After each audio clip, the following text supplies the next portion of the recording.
Et pourtant, à Corbeil-Essonnes, il paraît plus que jamais indispensable que les choses changent et qu'on ne se préoccupe pas des cases dans lesquelles chacun devrait être. On nous pose régulièrement la question, mais pourquoi vous avez fait une liste? À quoi elle sert votre liste? Pourquoi vous n'êtes pas allé sur la liste de Serge Dassault? Pourquoi vous n'êtes pas avec Jean-Pierre Bechter? En gros, pourquoi vous êtes là? Et voilà, à quoi vous servez en gros. Alors moi je vais vous expliquer très clairement les raisons qui nous ont conduits à être ici ce soir devant vous. La ville de Corbeil-Essonnes connaît une situation tout à fait particulière qui a, pour ainsi dire, très peu connu de calme et de sérénité, puisque après 36 années de communisme, est arrivé comme maire Serge Dassault, qui lui-même a passé 18 ans à militer sur la ville de Corbeil-Essonnes avant de devenir maire. Donc on a eu 36 années d'un côté, 18 années de l'autre pour devenir maire de Corbeil-Essonnes.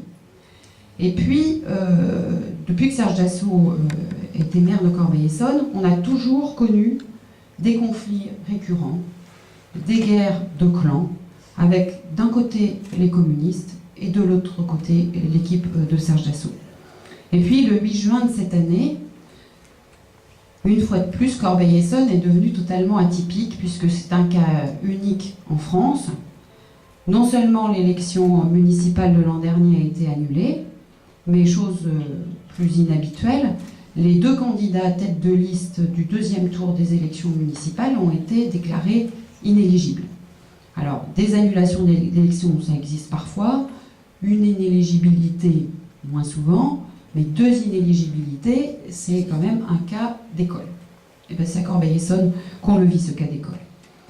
À partir de ce moment-là, on a senti un climat d'une tension encore plus grande que celle que nous connaissions précédemment, et Dieu sait pourtant si elle existait, et je ne sais pas si certains d'entre vous ont eu l'occasion de venir assister à nos conseils municipaux.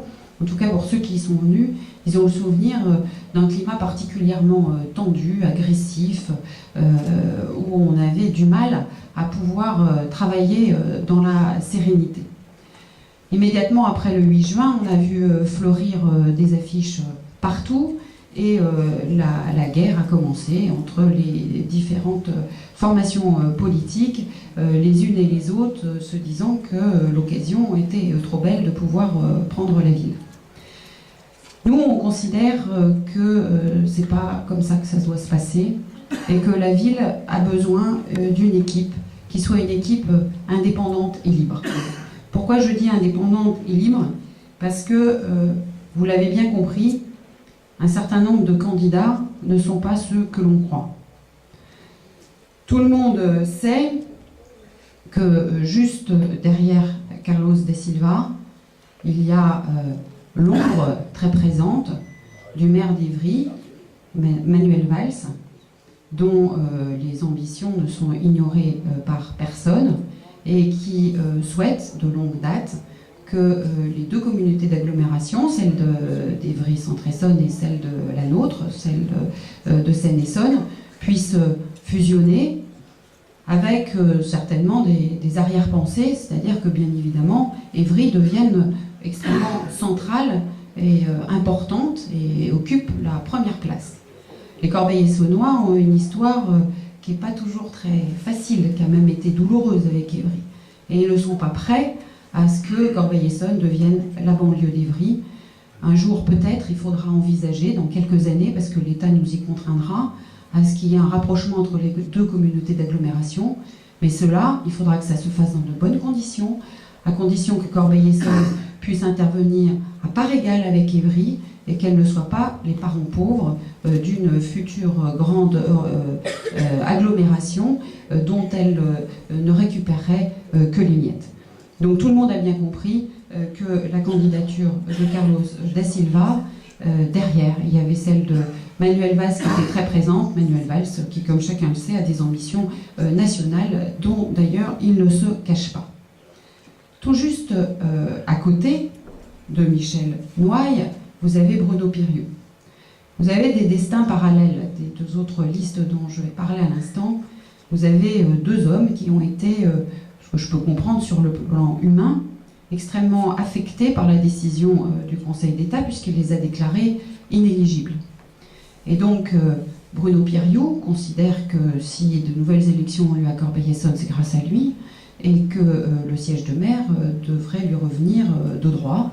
Il est bien évident qu'il n'a pas l'intention de laisser les choses se faire sans lui, et qu'il sera omniprésent, comme il l'a été dans cette campagne, puisqu'il a mené une campagne extrêmement active aux côtés de Michel Noailles, et qu'on le voit d'ailleurs sur certains documents de campagne, même si les choses sont faites de manière un petit peu plus subtile que d'autres, il n'en demeure pas moins qu'il n'échappe à personne que Bruno Pierriou sera omniprésent, il le reconnaît d'ailleurs lui-même, si Michel Noailles devait être élu à l'issue de ce scrutin. Quant au troisième homme, puisque effectivement sur 8 listes, il y a une seule candidate, donc quant au troisième homme, il s'agit de Jean-Pierre Bechter. Alors là, on ne cherche même pas derrière ni à côté, puisqu'on voit quasiment devant l'omniprésence de Serge Dassault, qui a signé lui-même les documents de campagne, tous les documents de campagne, qui est présent sur les affiches, qui sont les affiches sur les panneaux officiels, et qui hier soir, lors de la mise sous pli, on découvrait que sur le bulletin de vote, une astuce avait été trouvée de telle manière que son nom puisse figurer sur le bulletin de vote, contrairement aux préconisations importantes qui avaient été pourtant martelées par la préfecture, puisqu'on a indiqué que Jean-Pierre Bechter dirigeait la fondation, était secrétaire de la fondation Serge Dassault, alors que précédemment il était mentionné sur le blog, sur son blog, qu'il était secrétaire d'une fondation pour handicapés. On voit bien là la confusion des genres, qui ne nous paraît pas convenable et qui ne nous paraît pas digne. Je crois que cette campagne municipale, dans la situation dans laquelle se trouve notre ville, méritait un peu de hauteur, un peu de dignité et un peu de respect pour les Corbeil-Essonnois et pour la ville. On entend très souvent sur le terrain les gens nous dire qu'ils en ont assez. On entend très souvent sur le terrain les gens nous dire qu'ils sont blasés, lassés des promesses qui n'ont pas été tenues, et ils ont une image de l'engagement politique extrêmement négatif. Et je regrette vraiment que les candidats dans cette campagne ne renvoient pas une image qui soit forcément digne de ce qu'elle devrait être. Les guéguerres entre les couleurs, les permanences qui sont cassées, l'argent public qui doit être dépensé par la municipalité actuelle, enfin en tout cas par la délégation spéciale, pour nettoyer les panneaux d'affichage municipaux, parce que les gens ne sont pas en mesure de pouvoir respecter ces panneaux-là, qui sont là pour permettre aux habitants d'avoir une information sur les activités de la ville. Je trouve ça tout à fait regrettable. On confond trop souvent la politique et la cour de l'école de petite section de maternelle. Nous avons, nous, pour notre compte, choisi de ne pas rentrer dans ce jeu-là. Nous ne collons que sur les panneaux officiels et rien d'autre, parce que de toute façon, coller ailleurs, au bout de 10 minutes, vous avez des équipes qui sont manifestement en planque ou qui tournent en permanence et qui vous recollent. Et c'est un petit jeu qui ne sert strictement à rien. Et je ne crois pas qu'on en sort grandi que de se comporter ainsi. Donc notre démarche est vraiment tout à fait différente.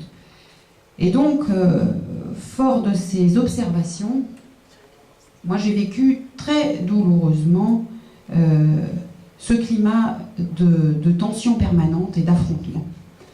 Les Corbeil-Essonnois, ils sont, comme je vous le disais, là des promesses et de la manière dont la politique a pu se vivre à Corbeil-Essonnes ces dernières années, mais ils sont aussi légitimement très inquiets pour l'avenir de leur ville. Et je crois qu'ils ont besoin d'équipes qui se montrent un peu dignes et qui prennent de la hauteur, comme je vous le disais tout à l'heure. Chacun sait que moi j'ai un engagement politique